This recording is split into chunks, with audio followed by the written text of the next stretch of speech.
Imagine a boy, barely 12, dragging a sack of firewood through a frozen town square, his small frame bent under the weight, while the people around him turn away, whispering curses. That's Ethan. And this is Willow Creek, a place where the past clings to the streets like soot. Every morning, he pulls that sack, not for himself, but for his little sister, Emma, who's wasting away in a shack at the edge of town. The townsfolk don't just ignore him, they scorn him, as if his very existence is a stain. Why? Because of a fire years ago. That took his parents and left a shadow over his name. If stories like this speak to you, hit the like button and subscribe. There's more to come. The air bites at Ethan's knuckles as he tugs the rope, his tattered shoes slipping on the icy dirt. The sack, patched and torn, scrapes the ground, leaving a trail of splinters. It's heavy, almost as heavy as he is, but he doesn't stop. Emma needs medicine, and this firewood is all he's got to trade. The market's already buzzing, stalls opening under a sky thick with gray clouds. Mrs. Harper, the butcher's wife, leans out her shop window. "Get that filthy sack out of here, boy," she snaps, her voice sharp enough to cut through the cold. Ethan doesn't look up. He just grips the rope tighter, his frostbitten fingers aching, and keeps moving. The fire that haunts Willow Creek happened when Ethan was just a kid. It burned down the old council warehouse, killed his parents, and left the town pointing fingers. They said his dad, a firefighter named Daniel Walsh, started it. Some kind of cover-up gone wrong. No proof, just whispers. But whispers are enough in a place like this. The blackened bricks still line Main Street, a reminder the town won't let fade. Ethan's not just carrying firewood, he's carrying that blame every single day. People cross the street when they see him. A man pulls his kid close and mutters, "Stay away from that Walsh boy, he's trouble." Ethan's almost to the town square when the cart under his sack creaks, then snaps. The axle breaks and the sack tips, spilling logs across the dirt. One rolls to Mrs. Harper's feet. She glares down, grabs a ladle from a basin, and flings dirty water at him. The cold meat, stinking splash hits Ethan's face, soaking his threadbare shirt. Laughter ripples from a group of kids nearby. He doesn't flinch, doesn't cry. He just kneels, gathering the logs, his hands bleeding from jagged splinters. A young woman across the street hesitates, like she might help, but Mrs. Harper's stare stops her cold. She turns back into her bakery, the door clicking shut. Ethan's hands shake as he ties the broken axle with a strip of cloth. The sack feels heavier now, not just from the wood, but from the weight of every eye avoiding him. He's 12, but his shoulders carry a man's burden. "Just a little longer, Emma," he whispers, his breath clouding in the air. No one hears. No one cares. The wind howls, kicking up snow that stings his cheeks. He pulls the sack again, up the hill toward the central market, where Lucille's bakery sits like a queen on a throne. Lucille steps out, her apron crisp, her eyes colder than the frost. "I don't buy from the devil's kin," she says loud enough for the whole square to hear. "Get that shadow out of my sight." 3 boys, Ethan's age, saunter up. The biggest one kicks the cart, flipping it. Logs scatter again, one hitting a passerby's leg. "Oops, sorry, little devil boy," the kid laughs. Another picks up a log, pretends to hand it over, then throws it at Ethan's chest. The crowd watches, but no one moves. Ethan crouches, picking up the wood, his lips pressed tight, blood seeping from a cut on his hand. He stands, ties the cart again, but the world spins. His vision blurs, and he collapses, face down in the dirt, right in the middle of the market's busiest path. Everyone sees it. Mrs. Lucille shuts her door with a huff. A mother pulls her child past, saying, "Don't look, just walk." Ethan lies there, cheek pressed to the cold ground, snowflakes settling on his thin coat. His hand still clutches a piece of wood, its grain shaped like a bird's wing. The market hums on, as if he's invisible. But then, a truck's horn blares. Tires screech. A military vehicle skids to a stop, and a man in a heavy coat steps out. His name is Nathan, a former soldier, and what he does next will shatter the town's silence. Stick around, because what happens next changes everything. Nathan kneels in the snow, his breath clouding as he checks Ethan's pulse. The boy's wrist is thin, cold as the ground beneath him, but there's a faint beat. The market hums with whispers, yet no one steps forward. Nathan's voice cuts through the chill, calm but firm. "What happened to this boy? How long has he been lying here?" Silence answers him. Faces turn away, eyes drop to the dirt. Mrs. Lucille's bakery door stays shut. The 3 boys who kicked Ethan's cart shuffle off, heads low. Nathan doesn't wait for excuses. He slips an arm under Ethan's back, lifts him like he weighs nothing, and carries him to the truck. The crowd parts, but their stares linger heavy with judgment. Inside the truck, Nathan wraps Ethan in a wool blanket, the kind soldiers carry for emergencies. The boy's face is pale, lips cracked, a smear of dirt across his cheek. Nathan drives toward the old field hospital, a gray stone building tucked against the pine hills. It's a relic from the Civil War, now mostly empty, but one room still has clean beds and basic supplies. He carries Ethan inside, lays him on a cot, and checks his breathing. The boy's chest rises shallow but steady. Nathan loosens the frayed collar of Ethan's shirt, and that's when he sees it. A crescent-shaped scar on the boy's neck, faint, but unmistakable. His hand freezes. The scar is identical to one his daughter had, the daughter he lost in a fire years ago. The memory hits like a blade, sharp and deep. Nathan shakes it off, focuses. He pulls an IV bag from a supply kit, inserts the line into Ethan's arm, and secures it with gauze. The boy stirs, eyes fluttering open, bloodshot and wary. "Let me go," Ethan rasps, voice barely there. "I gotta get back to Emma." Nathan keeps his hand steady on the boy's arm. "Who's Emma?" "My sister," Ethan says, struggling to sit up. "She's alone. She can't walk. Please don't keep me here." Nathan's jaw tightens. He sees the fear in Ethan's eyes, not for himself, but for someone else. "You collapsed in the middle of that market, kid. Not one person helped you. I couldn't leave you to freeze." Ethan looks at him, really looks, for the first time. His gaze is heavy, like he's searching for a lie. "You don't get it," he whispers. "This town wants me gone." Nathan doesn't answer right away. The words hang between them, raw and true. He thinks of the fire that took his daughter, the screams, the smoke, the guilt he's carried ever since. He knows what it's like to feel a whole world turn its back. He sits on the edge of the cot, voice low. "What was your father's name?" Ethan hesitates, then says Daniel Walsh. Nathan's breath catches. He knows that name. Over a crackling radio years ago, he heard it shouted during the warehouse fire. Walsh running into the flames to save someone. The official report said he caused it, but Nathan never believed it. He pulls a small object from Ethan's pocket. A tarnished bronze badge wrapped in tattered canvas. The engraving reads Walsh, Willow Creek Fire Department. Nathan's thumb traces the letters. He remembers that night, the chaos, the explosion that buried the truth. "Your dad," he says slowly. "I heard his name on the radio. He was trying to save someone." Ethan's eyes widen, then narrow. "They say he started it." "That's what they all say." Nathan meets his gaze. "I know what they say. But I was there. Something wasn't right." Ethan doesn't respond, but his shoulders loosen, just a fraction. Nathan stands, grabs his coat. "I'm taking you home, but first you need to rest. And I need to check on a few things." Ethan looks down at the badge in Nathan's hand, then back up. "Why are you helping me?" Nathan pauses, the weight of years in his voice. "Because I've seen what happens when no one does. And because I left someone behind once, I won't do it again." The drive to Ethan's home is quiet, the truck rattling over potholes on a dirt road lined with skeletal pines. Ethan grips his backpack, staring out the window. "Past the hill, turn left at the burned-out pole, then 100 steps," he says, voice flat. Nathan nods, following the directions. The shack comes into view, its roof sagging, walls stained with mildew, a cardboard patch where a window should be. Ethan bolts out before the truck stops, running to the door. "Emma," he calls, voice tight. "I'm back." A weak cough answers from inside. Nathan steps onto the porch but stops short, peering into the dim room. A girl, maybe 7, lies on a low bed near a cracked fireplace. Her hair is matted, cheeks sunken, legs wrapped in thin blankets. Ethan kneels beside her, draping his coat over her. "I'm not cold," Emma says, her voice faint but warm. "I knew you'd come back." Her cough cuts through the air, raw and rattling. Nathan's chest tightens. He knows that sound, pneumonia, maybe worse.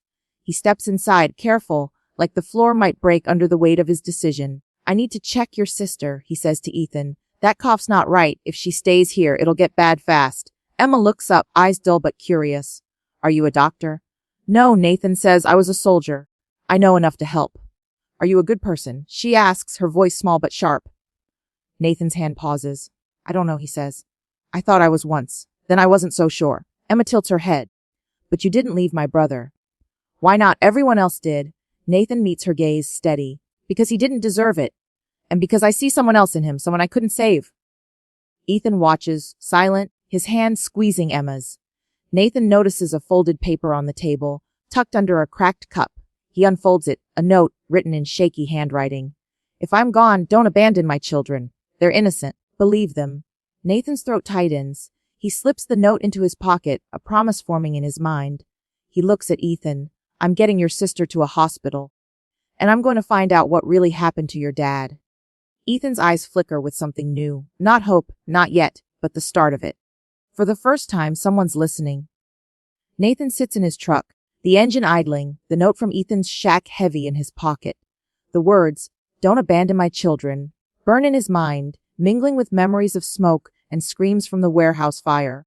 He knows the truth about Daniel Walsh is buried somewhere in Willow Creek, and he's not leaving until he finds it. His phone glows in the dark, showing an old contact he hasn't called in years. Caleb, a former firefighter who worked the blaze that night. Caleb was reassigned after the fire, quietly pushed out, and Nathan always suspected why. He dials the number, his thumb hesitating only a moment. It rings twice before a gravelly voice answers. "You digging up ghosts, Nathan?" Caleb says, half guarded, half like he's been waiting for this call. They meet at a rundown repair shop on the edge of town, a tin shack surrounded by yellowed grass and rusted tools. The air smells of oil and regret. Caleb's there, hunched over a welding bench, his hair gray, shoulders bowed like he's carrying a decade of silence. He doesn't look up as Nathan steps inside, just sets his torch down and wipes his hands. "You always had doubts, didn't you?" Caleb says, his voice rough. "About that fire, about Walsh." Nathan nods, leaning against a workbench. "I did. But when you left, I thought you chose to stay quiet." Caleb lets out a bitter chuckle. "Didn't choose it. The captain and some council suits showed up at my desk the next morning, left a termination letter and told me to shred my report. I did." Nathan's jaw tightens, but he keeps his voice steady. "What was in that report?" Caleb finally meets his eyes, the weight of years in his gaze. "The fire didn't start where they said. Not in the storage shed with the flammable stuff. It started in the admin office, east side, where only council staff had keys. I heard glass break, someone scream, but they told me to leave it out." Nathan feels a chill, not from the wind rattling the shack's walls. "And you never said anything." Caleb's hands clench, knuckles white. "I saw that kid Ethan, dragging his sack of firewood through the square. Every time, it was like he was dragging my guilt with him. I couldn't die with this buried." Caleb limps to a steel cabinet, pulls out a faded folder tied with string, and hands it to Nathan. Inside is a blueprint of the warehouse, a red circle marking the admin office as the fire's origin. There's a photo too grainy, taken in the hallway, scorched walls, shattered glass, a door ajar. "I kept this," Caleb says, voice low, "never turned it in. The fire was set to burn records, not materials. Walsh was just in the wrong place, trying to save someone." Nathan studies the blueprint, his mind racing. The official report said the fire started in the West Wing, blamed Walsh for negligence. This changes everything. "Why'd you keep quiet?" Nathan asks, not accusing, just needing to understand. Caleb sinks into a chair, eyes distant. "They said it'd keep the town calm. Said the kids would be better off if we let it go. But I saw Ethan grow up in that shadow, and I knew I was wrong." He pulls another photo from the folder, this one showing a hallway with a faint outline of a figure running through smoke. "I heard a scream from that office," Caleb says. "I should have gone in. Instead, I wrote what they wanted and let a dead man take the fall." Nathan folds the blueprint, tucks it into his jacket. His mind is already on the next step. Town hall, where the council's records are locked away. He looks at Caleb, sees the man's regret etched in every line of his face. "Anyone else know about this?" Caleb shakes his head. "The others took early retirement or left town. This place buries its secrets deep." Nathan nods, turning for the door. "You did the right thing, telling me now." Caleb doesn't respond, just picks up his torch, the flame flaring like he's trying to burn away the past. Back in his truck, Nathan drives toward the hospital where he left Emma. The county facility is 30 miles out, a clean building with fluorescent lights and overworked doctors. He finds Emma in a small room, hooked to an IV, her breathing steadier but still weak. Ethan sits beside her, holding her hand, his eyes red but dry. "She's gonna be okay, right?" Ethan asks, voice barely above a whisper. Nathan rests a hand on his shoulder. "The doctors say she's got a chance, but she needs long-term care. I signed the papers. She's staying here for now." Ethan nods, relief mixed with fear. "What about me?" "You're coming with me," Nathan says. "I've got a friend at a winter camp. Warm bed, hot meals, no one looking at you like you're a ghost." Ethan hesitates, then nods. Nathan sees the trust forming, fragile but real. He thinks of the blueprint in his pocket, the photo of that hallway. The fire wasn't an accident, and Daniel Walsh wasn't the villain. Someone in Willow Creek orchestrated it, and Nathan's betting the answers are in the town hall's archives. He drives Ethan to the camp, a cluster of cabins run by an old army buddy. The boy steps out, backpack slung over one shoulder. Don't leave, Emma, Ethan says, not a question but a plea. Nathan meets his gaze. I won't. And I'm not leaving you either. That night, Nathan sits in his motel room, the blueprint spread across the table. He traces the red circle, his mind replaying Caleb's words. The admin office. Financial records. A scream. He pulls out the note from Ethan's shack again. Rereads the mother's plea. They're innocent. His daughter's face flashes in his mind. Her scar, her laugh, gone in a fire he couldn't stop. He clenches his fist. The guilt is fresh as ever. But this time he's not turning away. He dials another number. This one for Max, an old friend who works maintenance at town hall. Max, I need a favor, Nathan says when the line picks up. I need to get into the archives. There's a pause, then Max's voice cautious. You sure about this? Once you open that door, there's no closing it.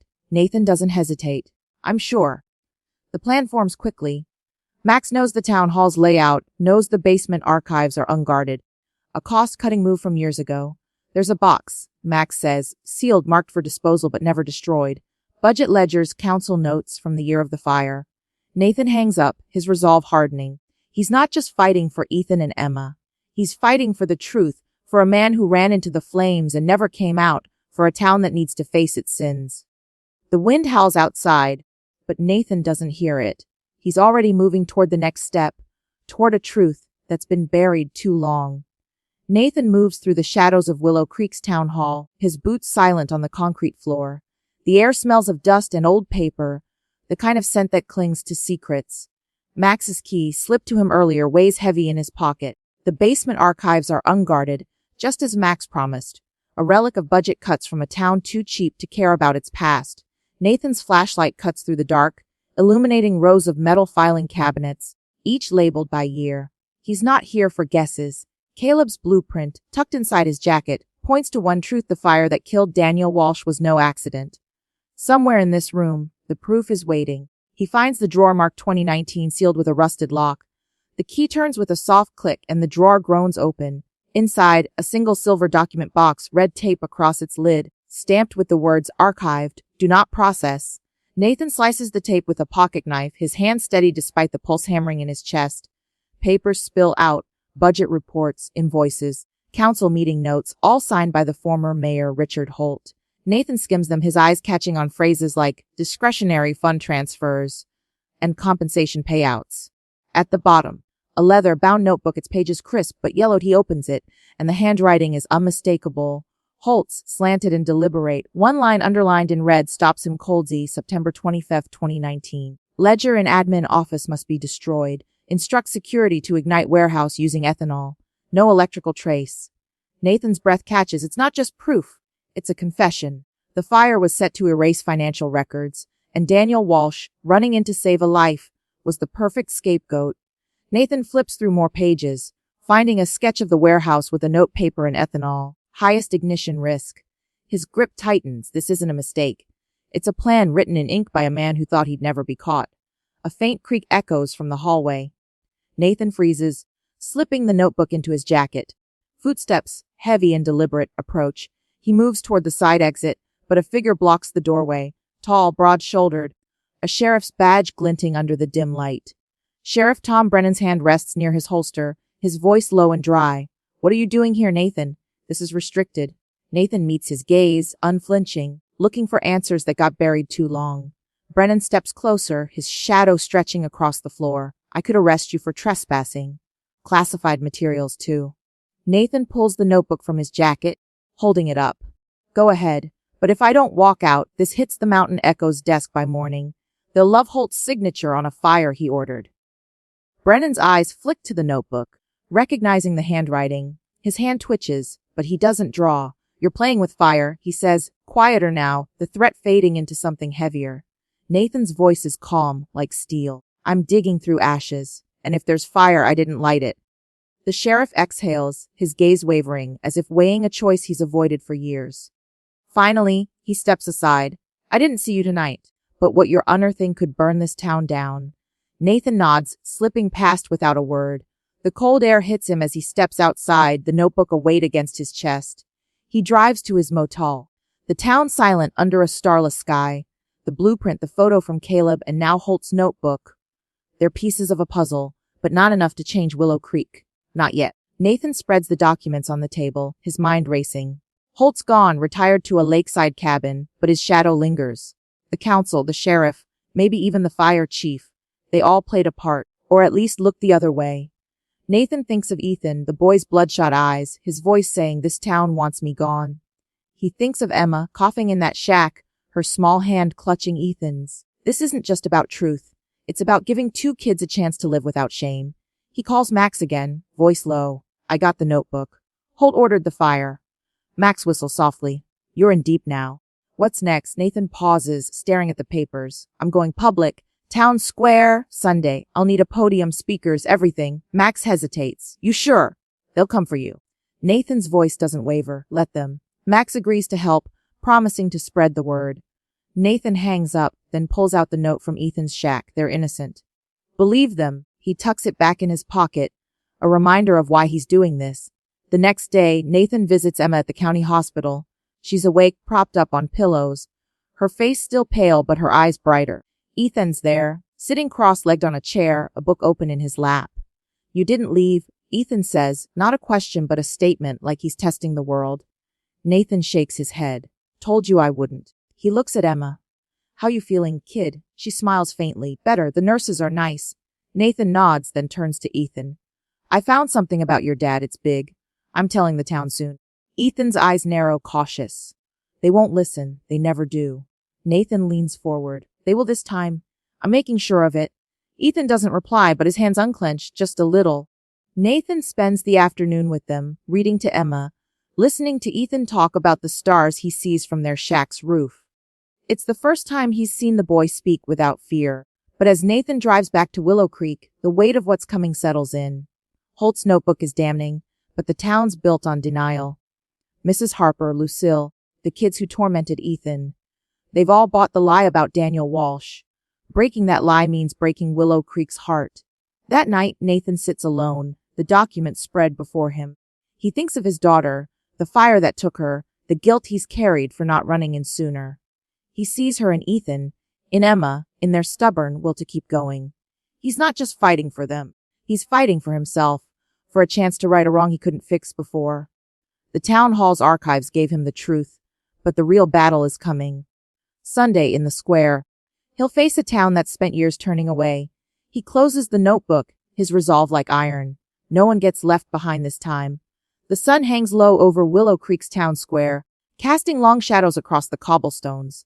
Nathan stands at a wooden podium, a microphone humming softly, the crowd murmuring like a restless sea. Faces he recognizes: Mrs. Harper, Lucille. The boys who tormented Ethan stare back, some curious, some hostile. Ethan and Emma sit in the front row. Ethan's hands clenched, Emma's eyes wide but steady. Nathan's jacket hides the notebook, the blueprint, the photo, all the evidence he's gathered. He's not here to accuse. He's here to break a silence that's choked this town for too long. He takes a breath, his voice steady, like he's speaking to a single person, not a crowd. "I'm here to tell you about a man named Daniel Walsh," he begins. "A firefighter. 5 years ago, he ran into a burning warehouse to save a life. I was there, part of the emergency unit. I heard his name on the radio, saw him through the flames, carrying a child. He didn't come out." The crowd shifts, whispers rippling. Nathan pulls out a singed photograph, holds it up. It's blurry but clear enough. A man, Daniel, running through smoke, a girl in his arms. "This is him," Nathan says. "Not an arsonist, a hero." The murmurs quiet, eyes locking on the image. He sets the photo down, unfolds Caleb's blueprint. The official report said the fire started in the West Wing, a storage shed. But this blueprint from the night of the fire shows the truth. The fire began in the admin office, where council records were kept, financial records, secrets. He pauses, letting the words sink in. A man in the back crosses his arms, but he doesn't look away. Nathan presses a button, and Caleb's voice crackles through the speakers, heavy with regret. "I heard a scream from the admin office. They told me to erase it. I did, and that boy paid the price." The crowd stiffens, faces paling. Caleb's not here, but his confession lands like a stone. Nathan lifts the leather notebook, its pages worn but damning. "This belonged to Mayor Richard Holt. I'm reading one line, so no one can pretend it didn't happen." He opens it, voice clear. "I ordered the warehouse burned to destroy paperwork. Walsh was there. We let him take the blame. The square falls silent, as if the wind itself holds its breath. Mrs. Harper gasps, her hand clutching her coat. Lucille stares at the ground, her apron suddenly too bright against the gray day.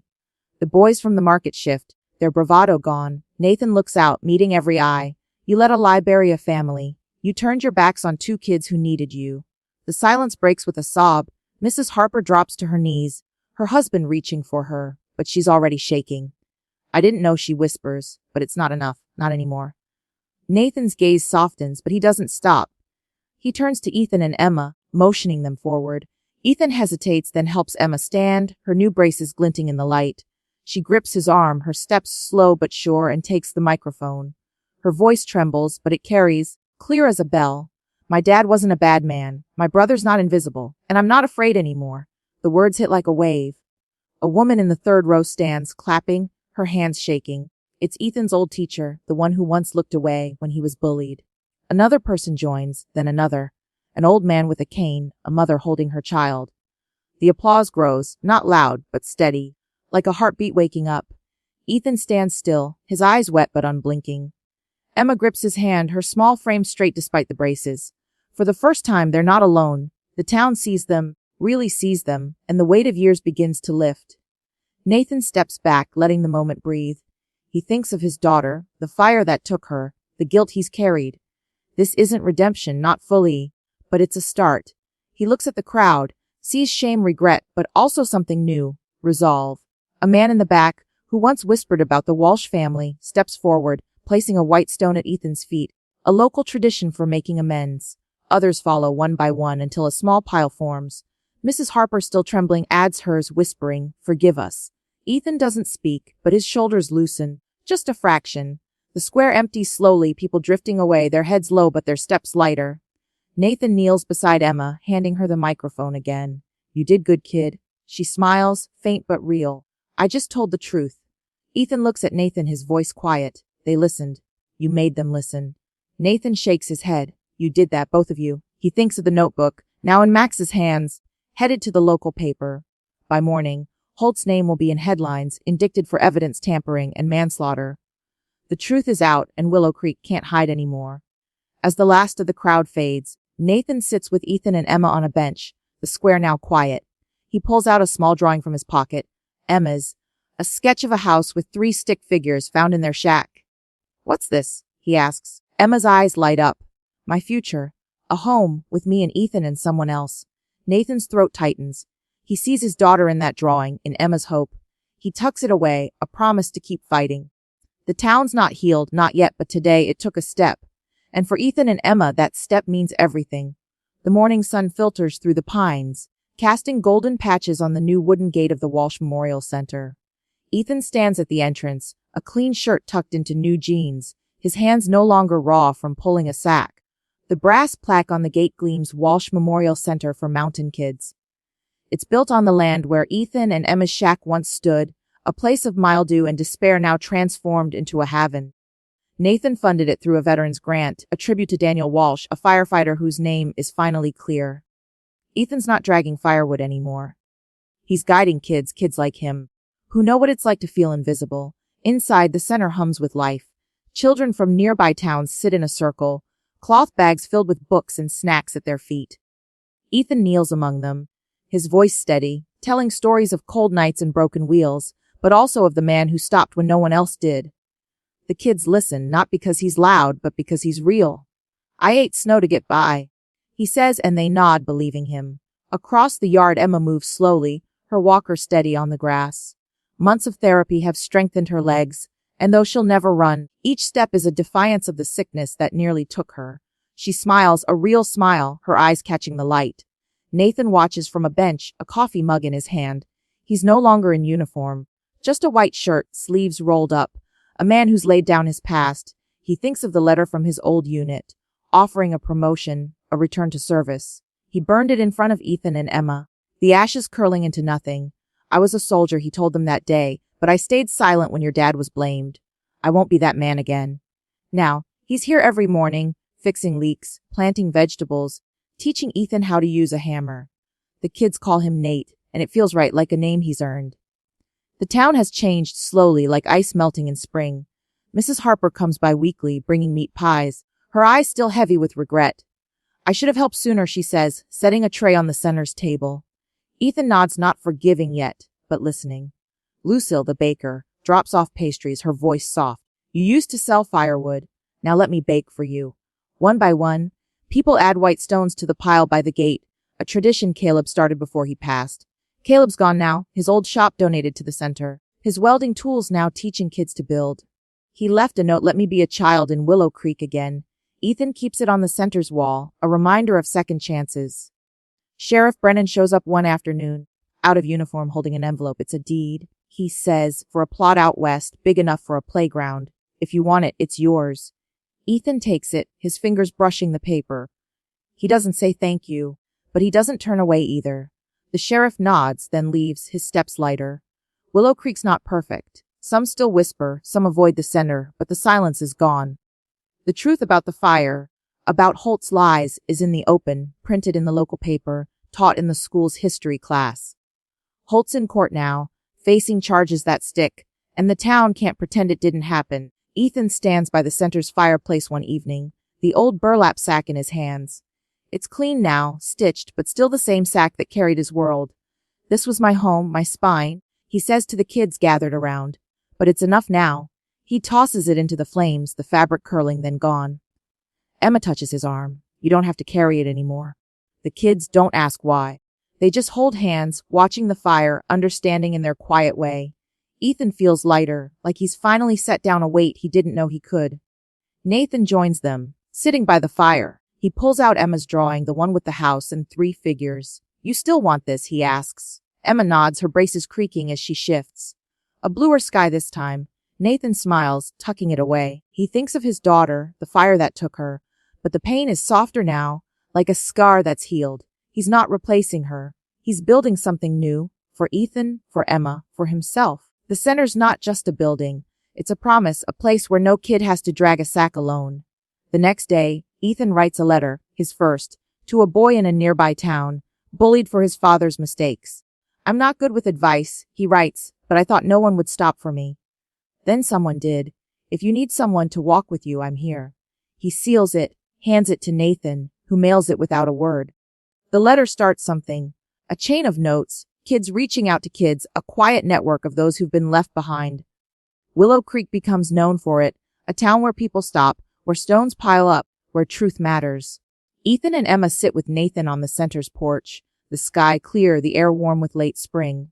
Ethan looks at him, voice low. If you hadn't stopped, we'd still be in the cold. Nathan shakes his head. You kept going, kid. That's why I stopped. Emma leans against Ethan, her walker at her side. We're a family now. Right? Nathan's throat tightens, but he nods. Yeah, we are. The center's gate swings open, another kid arriving, bag in hand.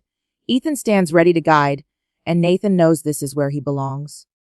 The fire that scarred Willow Creek is gone, but its embers linger, not in destruction, but in the warmth of a town learning to heal. Ethan no longer drags a sack, and Emma walks with a strength that defies her frail frame. Nathan, once a soldier haunted by loss, has found a home in their laughter, their trust. The Walsh Memorial Center stands as a beacon, not just for kids, but for anyone who's felt unseen. Willow Creek isn't perfect. Some wounds take years to mend, but it's a place where people leave stones, where they stop for each other. Truth, once buried, now grows like wildflowers, stubborn and bright. This story isn't just about a boy, a soldier, or a town. It's about what happens when one person chooses to see, to listen, to act. If you've ever felt invisible, know that someone, somewhere, is looking for your truth. Hold on. Share this story with someone who needs it, because sometimes one voice at the right moment can soften a lifetime of pain. And in that softening, we find hope, not just for Ethan and Emma, but for all of us, searching for a place to belong.